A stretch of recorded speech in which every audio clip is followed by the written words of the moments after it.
Welcome to 1 Million Cases, where we unveil the secret cases in the world. Every case has a hidden truth that must be uncovered.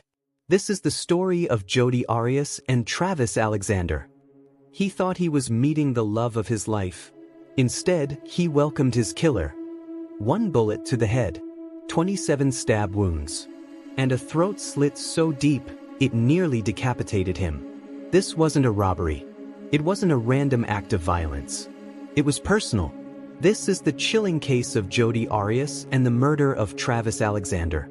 A story of obsession, manipulation, and betrayal so twisted, it stunned even the most seasoned investigators. This is 1 bullet, 1 betrayal. The perfect image. Travis Alexander had the world at his feet. He was charismatic, driven, and deeply religious. A motivational speaker and salesman at prepaid legal services, he inspired others to strive for success. Raised in a troubled home, Travis turned hardship into ambition, and it showed. His smile was magnetic. His confidence? Contagious. Then came Jodi Arias. She walked into his life in September 2006 during a company convention in Las Vegas. She was beautiful, flirtatious, and intelligent. The chemistry was instant. They spent the weekend together and quickly became inseparable, despite the fact that Jodi lived in California and Travis in Arizona. Within 2 months, she converted to Mormonism for him. She was baptized in November 2006 in a quiet ceremony where Travis officiated the event. Friends noticed the intensity between them, but also something darker. Jodi had a pattern, always needing to be near Travis. She'd appear uninvited. She'd read his messages. She even slashed his tires once. But Travis, always torn between guilt and desire, couldn't fully let her go. It was a toxic dance between lust and loyalty, one that would soon turn deadly. Obsession unmasked. Though their physical relationship continued, Travis confided in his friends that he was trying to break free. He once wrote to a friend, "Jodi is like a spider. I can't shake her off. I'm afraid of what she'll do if I finally cut her off completely." Jodi, meanwhile, documented everything. Photos, journals, texts.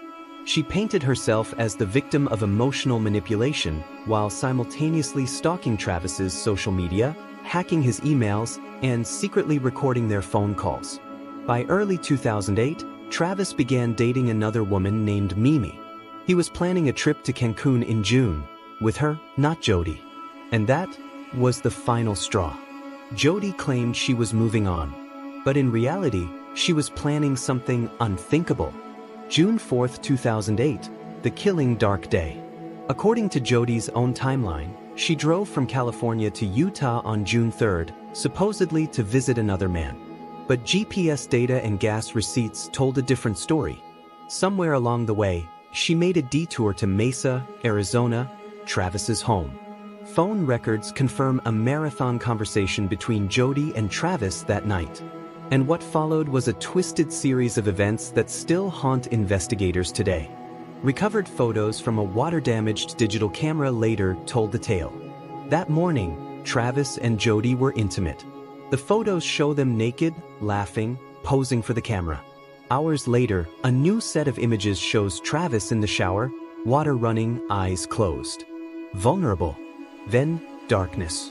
The final photographs are disturbing. Blurred images of Travis slumped in the shower. Blood on the floor.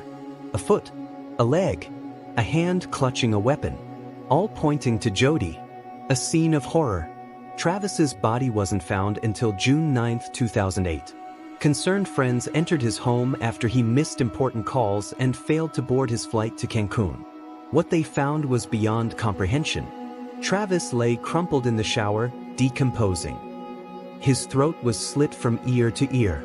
He'd been stabbed 27 times and shot in the head with a .25 caliber handgun. There was blood in the hallway, on the sink, and smeared across the walls. Someone had tried to clean up, but not well. A bloody handprint, a trail of smeared footprints, and that water-damaged camera, carelessly tossed in the washing machine, would become the ultimate smoking gun. Denial, lies, and a web of deceit. When police contacted Jodi, She sounded surprised. She claimed she hadn't seen Travis in weeks and was on a road trip in Utah the entire time. But when confronted with evidence, cell phone pings, fuel receipts, and the recovered camera photos, her story started to crack. Then came version 2. She said masked intruders broke in and killed Travis, letting her live for reasons she couldn't explain. When that didn't hold, she pivoted once more. Version 3. Self-defense. She claimed Travis attacked her, that she feared for her life and acted in panic. But the wounds told another story. There were defensive wounds on Travis's hands. He'd fought back, fought for his life. This wasn't a panicked reaction. This was rage. The trial of the century.